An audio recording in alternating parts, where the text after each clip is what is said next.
Look to Yourself. It's been described as the best film Film Club has ever made. I thought it was excellent. I thought it's one of the best films that we've made in Film Club so far. Well, I have to be completely impartial, and all films are equal, but to be fair, some are more equal than others, and yours was the best. But making it wasn't easy. What are you doing? You need to look at me, then say you're lying. Really? No! It's just, say as it's here. In this video, we'll be taking you through the process of making Look to Yourself, and show you all the drama that comes with making a 20-minute amateur film.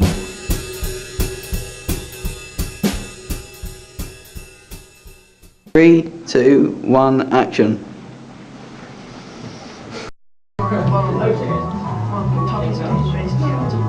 It all started out when I got a call about a case of blackmail. There we go, that's good. Look to Yourself has been enjoyed by all who have watched it, but none more than those who made it. Our cast and other production members are also great fans of the film, and enjoyed producing it. What's your favourite part in the film? My favourite part of the film would have to be just the general silliness that goes on in the Godfather's room.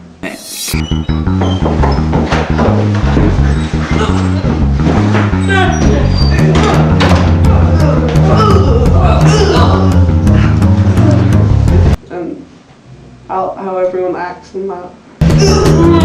Split! Clap!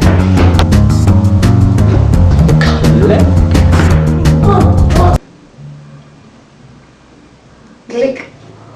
Indeed, that scene appears to be a common favourite. Can you say what you feel was your favourite part in the whole movie? Favourite part in the whole movie? That has got to be the... Oh, that's hard actually. It's a close fought battle between the final two scenes, or the 8th scene and the penultimate scene, in which McMuffin goes to visit Ali G's studio and the Godfather and Sayers both turn up. Mr. Fisher, I mean to say the Godfather, sir. Sis, what are you doing here? And the scene in which McMuffin first meets the Godfather, I think they're both two of the best scenes because they're humorous and they're action-packed. I mean, McMuffin has his first fight in the scene where he meets the Godfather, and that's a very significant moment in the film.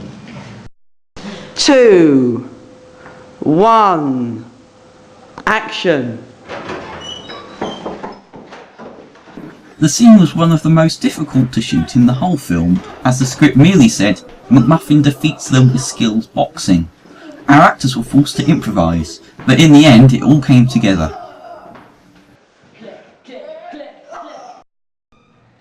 That penultimate scene was also very hard to shoot, due to the difficulties of having to coordinate such a large number of people at once. It went wrong many Oh my god! times. Go! Of course, none of these scenes would have been possible without the wonderful characters of the film. But what's really behind these characters? We asked the actors to share with us their interpretations of the characters and the motives behind their acting. So, Isaac, you played George McMuffin in the film. Yes. Okay, so tell me a bit about the character. Well, he's quite a hateable character, well, you know, because that's a classic in film noir films. And he becomes even more hateable during, you know, after the plot twist, after the dramatic plot twist, which, if you haven't seen the movie, you should go see, because of the dramatic plot twist. But, no, he's just generally very unlikable and a bit of a dick, so. But Okay. he doesn't like anyone else either, so I suppose feeling is mutual for everyone. Ali, you play the G brothers in the film, but what's it like playing two characters? It's very confusing as to who you actually are. I've actually begun to develop an alter ego which I call Steve. See, Steve plays the manager and I play the rapper, as you can see by my attire. If you want me to hand over to Steve, just say, but I'll hand over to him now. Hi, I'm Steve.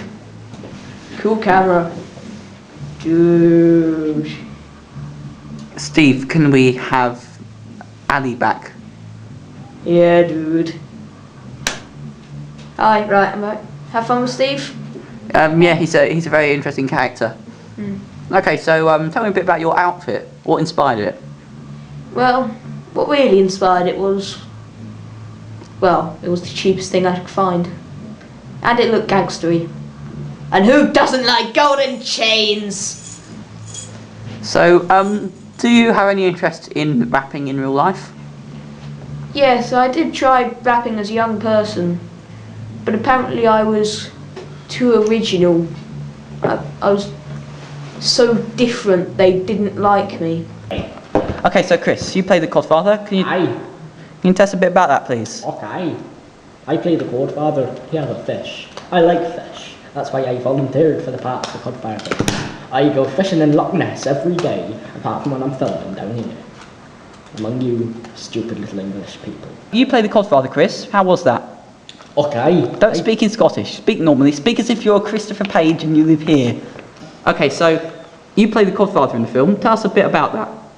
Yes, I play the Godfather in the film. I found this a challenge to my acting skills. As you know, I was trained at the Royal Institute of Drama, Theatre and Ballet. But I found the part of the Godfather, as scripted by Daniel Gillette, was a difficult place. No, not a place. What other word are you looking for? I can't hold it.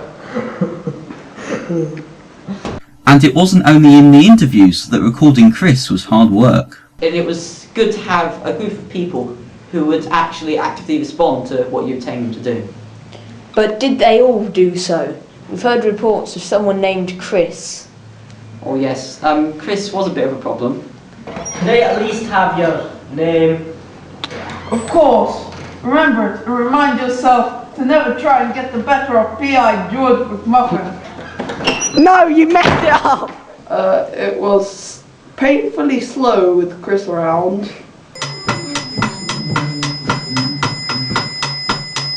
Well, Chris, I'm sure he's trying to ruin the film.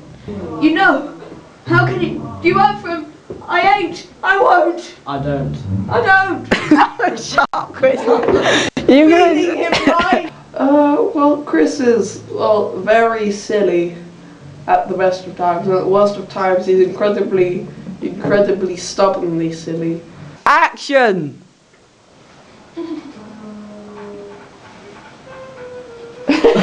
And sometimes he's a bit of a pain, and he won't give up stuff that he's holding, and he gets in the shots.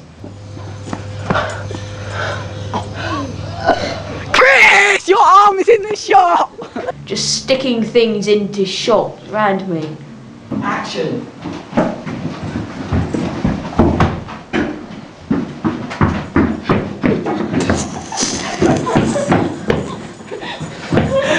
At one point he couldn't stop smiling, and it took us about 10 minutes to actually get me to act. Because I kept looking at Chris and found him smiling, and it kept making me laugh. 3, 2, 1. 1. 2, 1. God. Yeah, he always started laughing whenever Chris was around. No idea why. Action! Now look here, Mr. What were you? Stop! I did nothing! I wasn't even looking at him. He just bursts into laughter. You're making Isaac laugh! Stop doing it! But overall he's quite good to work with.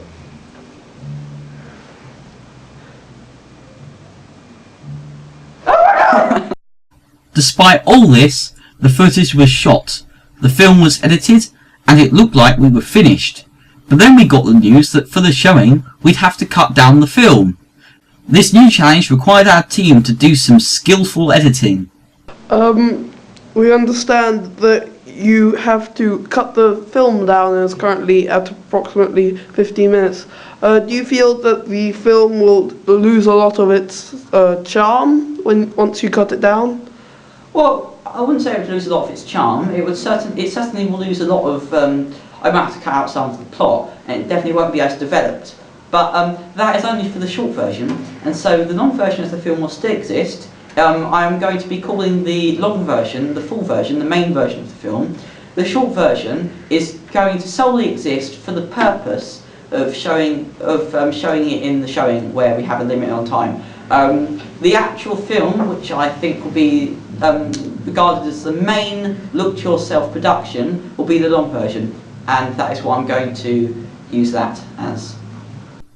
So, the shortened version was made and anticipated with mixed feelings. So Chris, can I ask you some questions about the length of the film and what you thought about it because of that? What do you reckon could have been done to improve the length? What do you reckon the film was too long, too short? Well, I reckon that the film was a little bit too long, but when we shortened it, I think it was a bit too short. I haven't actually seen the shortened film, but I expect it's probably a bit too short, and the plot might not be entirely there, but I think that it could have done with a little bit of shortening, especially around the beginning when it was a bit drawn out. And I studied at the Fine drama. No! But when finally viewed, it was found to be a great success. So, what did you think about the shortened version of this film? Well, it was obviously a shame that we had to cut out. What was that? Wait a second. Wait a second. That's Isaac. No, it was obviously a shame that we had to cut out parts of the film, but it was definitely necessary in order to show it in the showing of all our films. So I did my best job with it, and I made it so it was still a good film. It still had excitement, it still had plot, which made sense. And yeah, I think it's probably one of the best things that could be done, considering that it had to be cut. Yeah. Well, thank you for that interview there, DG, director of Look to Yourself, and you know you've got a weirdo behind you. Hector, you've just seen... Yes, so Hector, you've just seen the shortened version of the film. What did you think of it? I thought it was perfectly reasonable. I think it still kept its plot, and I still find it quite enjoyable. But bearing in mind I didn't see the long version, it doesn't really matter. The short version seems fine as it is, and I think it's a big achievement to shorten a 20-minute film to about 10-minute one. So yeah, it's pretty good. So, Look to Yourself was complete and enjoyed by everyone. I hope you enjoyed it too, and this video on how we made it. Until the sequel, goodbye.